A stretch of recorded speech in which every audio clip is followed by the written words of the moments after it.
Soviet संघ की एक एजेंसी जिसका नाम सुनते ही बाकी की सारी एजेंसियों के पसीने छूट जाते हैं। साल 1954 से लेकर 1991 तक लगातार खुफिया मिशनों पर काम करने वाली इस एजेंसी के ऑपरेशंस ऐसे हैं कि खुफिया तरीके से काम भी कर देती है और किसी को भनक तक नहीं लगती। इस खुफिया एजेंसी में सभी प्रकार के जासूसी काम शामिल है। ये एजेंसी दुनिया की सबसे बड़ी खुफिया एजेंसी मानी जाती है। इसमें राजनीतिक, सेना संबंधी, धन संबंधी और सुरक्षा के लिए अहम भूमिका से भाग लिया है। सारे खतरों के बारे में जानकारी इकट्ठा करने से लेकर गड़बड़ी करने, जासूसी कार्रवाई में सहयोग करने और जासूसी समाचार देने के लिए माना जाता है। आइए जानते हैं इस एजेंसी का नाम, लेकिन होश को थोड़ा संभाल के बैठिएगा, क्योंकि जब आप इस एजेंसी का नाम और इसके कारनामों के बारे में जानेंगे तो आपके होश फाख्ता हो जाएंगे। इस एजेंसी का नाम है केजीबी। ये दुनिया की सबसे प्रमुख खुफिया एजेंसियों में से एक मानी जाती है। केजीबी ने बड़ी संख्या में खुफिया अभियान और राष्ट्रीय सुरक्षा की योजनाएं चलाई हैं। केजीबी ने आंतरिक सुरक्षा को बनाए रखने, असंतोष को दबाने, खुफिया अभियानों को करने और सोवियत राज्यों के हितों की रक्षा करने में अहम भूमिका निभाई है। इसके पास सोवियत संघ और विदेशों दोनों में एजेंटों और मुखबिरों का एक विशाल नेटवर्क था, जिसमें राजनीतिक जासूसों से लेकर काम को सही तरीके से संचालन में लाना शामिल था। सोवियत संघ की मुख्य सुरक्षा एजेंसी केजीबी ने अपने पूरे अस्तित्व में कई डेडलीस्ट ऑपरेशन किए। हालांकि टॉप 5 में सबसे डेडलीस्ट ऑपरेशन को निश्चित रूप से रैंक करना बहुत मुश्किल है।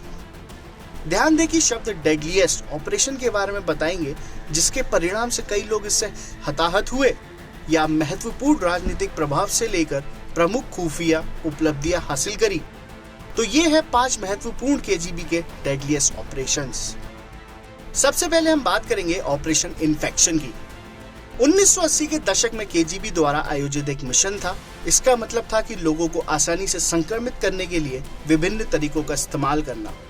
जब लोग संक्रमण का शिकार हो जाते थे तो उनकी काम करने की क्षमता कम हो जाती थी और वे अपने विपक्षी संगठनों के खिलाफ जासूसी कार्यवाही में प्रभावित हो जाते थे। इस भ्रम अभियान का उद्देश्य था कि यूनाइटेड स्टेट्स ने एड्स का कारण बनाने के लिए जिम्मेदारी ली है।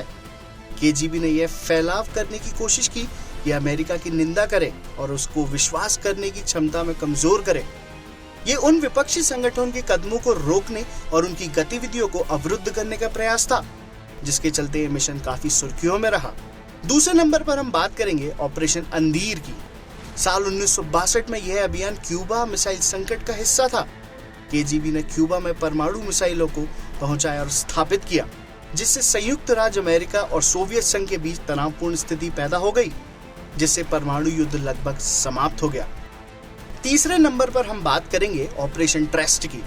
केजीबी ने इस ऑपरेशन के माध्यम से जॉर्जी मार्कोव, एक बल्गेरियन विरोधी जो लंदन में रहते थे, की हत्या की साजिश रची। 1978 में मार्कोव को एक राइसिन टिप वाली छतरी से निशाना बनाकर मार दिया गया था। ये हत्या एक असाधारण घटना थी, जिसने केजीबी को अपने देश के बाहर हत्याओं सहित अपने खुफिया इरादों की क्षमता का प्रदर्शन करने का मौका मिला। इस घटना ने उस समय के दौरान सोवियत खुफिया एजेंसियों की गतिविधियों और पहुंच के बारे में अंतर्राष्ट्रीय चिंताओं को उठाया था। चौथे नंबर पर हम बात करेंगे ऑपरेशन रेयान और ऑपरेशन रेयान 2 की। 1980 के दशक की शुरुआत में तनाव बढ़ रहा था और इसके जवाब में केजीबी ने ऑपरेशन रेयान शुरू किया। इसका मतलब था कि केजीबी ने नाटो, उत्तर अटलांटिक संघीय संगठन के खिलाफ परमाणु हमले की संभावित योजनाओं पर गुप्त जानकारी इकट्ठा करने का काम शुरू किया। इसके तहत केजीबी नाटो की गतिविधियों पर नजर रखने के लिए खुफिया डॉक्यूमेंट्स इकट्ठा करता रहा और परमाणु युद्ध की तैयारी को भी ध्यान में रखता था। ऑपरेशन रेयान 2 उसी मिशन में आगे का एक भाग था, जिसमें नाटो की गतिविधियों पर और अधिक रूप से जानकारी इकट्ठा की गई और परमाणु युद्ध की तैयारी भी शामिल थी। अंत में हम बात करेंगे ऑपरेशन नेपच्यून स्पेयर की, जो साल 2011 में केजीबी का सबसे कठिन मिशन था। केजीबी की उत्तराधिकारी एजेंसी रूसी विदेशी खुफिया सेवा यानी कि SVR ने पाकिस्तान में ओसामा बिन लादेन का पता लगाना और उसे ट्रैक करने में CIA की मदद की थी। छापेमारी के दौरान सबसे बड़े टेररिस्ट ओसामा बिन लादेन को मार दिया गया था। ब्यूरो रिपोर्ट, क्राइम तक।